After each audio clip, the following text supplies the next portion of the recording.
அண்ணன், நம்ம பாவம் செஞ்சோம்ல அண்ணன், அதனால நம்ம பிசாசால உண்டாயிருக்கோமாண்ணே? ஏன்டா அப்படி கேக்குற? பாவம் செய்கிறவன் எவனோ பிசாசினால உண்டாயிருக்கிறான் என்று வேதம் சொல்லுகிறதுன்னு அண்ணன். தேவனால் பிறந்த எவனும் பாவம் செய்யான். நம்ம பாவம் செஞ்சிருக்கோம்ல அண்ணன், அப்ப நம்ம பிசாசினால உண்டாயிருக்கோமா?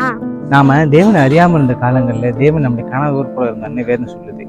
இப்பொழுதோ மனம் திரும்ப வேண்டும் என்று எங்கும் உள்ள மனுஷர் எல்லாருக்கும் கட்டளையிட்டு இருக்கிறார். அவரு பிசாசு ஆதி முதலா பாவம் செய்கிறவனா இருந்தான். நாமளும் பாவம் செய்கிறவளா இருந்தோம். ஆனா அவருடைய கிருபை இரக்கங்களால நம்ம தேவனுடைய பிள்ளைகளை மாற்றப்பட்டு இருக்கிறோம்.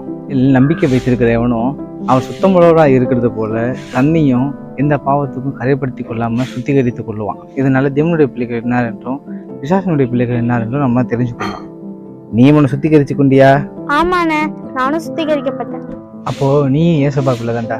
தேவனால் பிறந்த எவனும் பாவம் செய்யான் என்று வேதம் சொல்லுகிறது.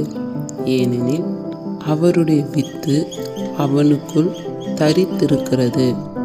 அவன் தேவனால் பிறந்திருக்கிறபடியினால் பாவம் செய்ய மாட்டான் என்றும் எழுதப்பட்டிருக்கிறது.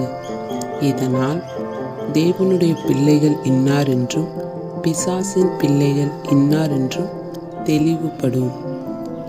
நீதியை செய்யாமலும் தன் சகோதரனில் அன்பு கூறாமலும் இருக்கிற எவனும் தேவனால் உண்டானவன் அல்ல என்று வேதம் சொல்லுகிறது.